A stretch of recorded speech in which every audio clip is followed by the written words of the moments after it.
अस्सलाम वालेकुम। 106 साल जापानी डॉक्टर अपनी लंबी ज़िंदगी का राज 6 बातों को बताते हैं और उनका ये कहना है कि अगर आप में से कोई इंसान अगर वो लंबी ज़िंदगी जीना चाहता है तो वो इन 6 बातों पर अमल करे। वो 6 बातें कौन सी हैं? सबसे पहली बात ये है कि आप जल्दी रिटायरमेंट ना लें। देखिए, अगर आप कोई भी जॉब करते हैं या आपका अपना कोई काम है तो आप उसमें जल्दी रिटायरमेंट ना लें, क्योंकि इंसान जब काम करता है तो उसका जो जिस्म होता है वो हरकत में रहता है, और जब इंसान का जिस्म हरकत में रहता है तो उसके पूरे जिस्म में जो खून है, खून की गर्दिश होती है, इस तरह वो इंसान एक्टिव रहता है। लेकिन अगर आप जल्दी रिटायरमेंट ले लेते हैं तो आप सुस्त हो जाते हैं। आप जब घर में होते हैं आप देर से उठेंगे, आप सारा दिन लेटे रहेंगे, जिससे आपका जिस्म थक जाता है। इंसान का जिस्म इस तरह से डिज़ाइन है कि उसको जिस हाल में रखा जाए वो उसका आदी हो जाता है। अगर आप देखें कि अगर किसी को अगर वो सही चल रहा है, अगर कुछ अरसा वो अगर छड़ी के सहारे चलता है तो आप देखिएगा कि वो उस छड़ी का मोहताज हो जाता है। इसलिए अगर आप ये चाहते हैं कि आप लंबी ज़िंदगी गुजारें तो आप जल्दी रिटायरमेंट ना लें, बल्कि आप काम करते रहें, अपने आप को किसी भी फ़िज़िकल एक्टिविटी में आप अपने आप को मसरूफ़ रखें। दूसरी बात जो जापानी डॉक्टर ने बताई, वो कहते हैं कि मैं पूरे दिन में सिर्फ 2 मरतबा खाना खाता हूँ। एक वो सुबह खाना खाते हैं और शाम के वक्त उनका कहना है कि मैं हल्का फुल्का खाना खाता हूँ, मैं मछली का इस्तेमाल करता हूँ, सब्जियों का इस्तेमाल करता हूँ। इसके साथ साथ पूरे हफ्ते में 2 बार मैं गोश्त खाता हूँ। ये जापानी डॉक्टर का कहना है कि इस वजह से मेरी जो हेल्थ थी वो बेहतर रही है और इस वजह से मैंने एक लंबी ज़िंदगी गुजारी। तीसरी बात ये है, वो कहते हैं कि अगर आप लंबी ज़िंदगी गुजारना चाहते हैं तो वो आप खुश रहें और आप वो तमाम के तमाम काम जो आपको खुशी महसूस करवाते हैं आप वो काम करें। क्योंकि याद रखिएगा, जो इंसान है, इंसान नहीं थकता, इंसान जिस्म से नहीं थकता, इंसान जहन से थकता है।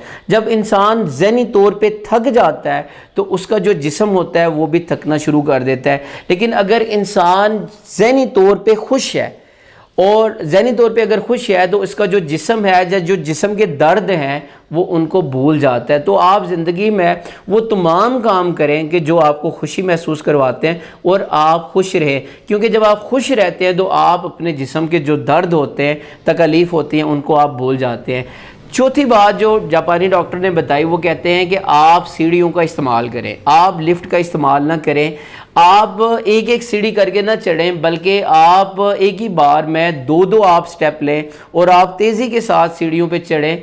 आप इसके साथ साथ आप रोज़ाना आप वॉक करें, आप एक्सरसाइज करें, अपना जो बॉडी होता है उसको आप हरकत में रखें ताकि आपका जो जिस्म है वो तंदुरुस्त रहे। इसके साथ साथ जो 5वीं बात उन्होंने बताई कि आप अपनी जो मटेरियल चीज़ें हैं, जो अगर लेट्स सपोज अगर आपके पास महंगा घर है, आपके पास महंगी गाड़ी है, आपके पास महंगा मोबाइल है, आप उसकी फ़िक्र ना करें कि ये मुझसे छिन जाएगा या कोई मुझसे चुरा के ले जाएगा। इसी तरह अगर आप ये सारी चीज़ें हासिल करना चाहते हैं और आपके पास ये वसाइल नहीं है, अगर आप अच्छा मोबाइल लेना चाहते हैं, अच्छी गाड़ी लेना चाहते हैं और आपसे वो नहीं ली जा रही, तो आप इसकी भी फ़िक्र ना करें, बल्कि ये सारी की सारी चीज़ें आप अल्लाह के ऊपर छोड़ दें।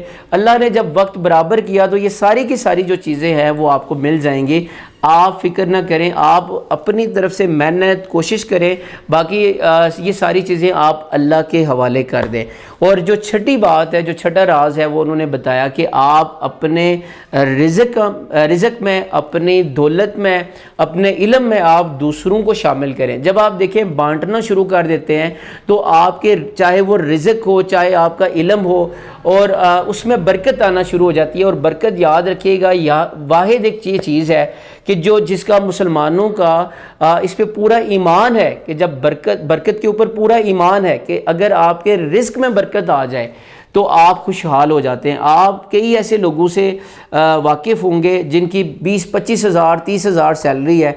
अगर आप उनसे पूछें कि आपके हालात कैसे हैं और कैसा गुजारा कर रहे हैं, वो कहेंगे शुक्र अल्हम्दुलिल्लाह, हमारा जो गुजारा है बहुत अच्छा गुजर रहा है, हो रहा है। इसी तरह अगर आप किसी से पूछें, अगर किसी की 2 लाख या 3 लाख सैलरी है, 2-3 लाख रुपया कमाता है, आप उससे पूछें कि तुम्हारे हालात कैसे हैं, तो वो रोना शुरू कर देता है, मेरे हालात ठीक नहीं है, मेरे खर्चे पूरे नहीं हो रहे। असल में चक्कर क्या है? बरकत है। अगर आपके रिस्क में बरकत आ जाएगी तो कम पैसों में भी आपका बड़ा अच्छा गुजारा हो जाएगा। लेकिन अगर आपके रिस्क में बरकत नहीं है تو آپ جتنا مرضی کما لیں آپ زندگی میں تنگ دست ہی رہیں گے. سو برکت کیسے آ سکتی ہے؟ آپ اپنی چیزوں میں آپ دوسروں کو شامل کریں. جب آپ اپنی چیزوں میں دوسروں کو شامل کرتے ہیں تو وہ جو چیزیں ہوتی ہیں وہ ملٹی پلائی ہو کے آنا شروع ہو جاتی ہے.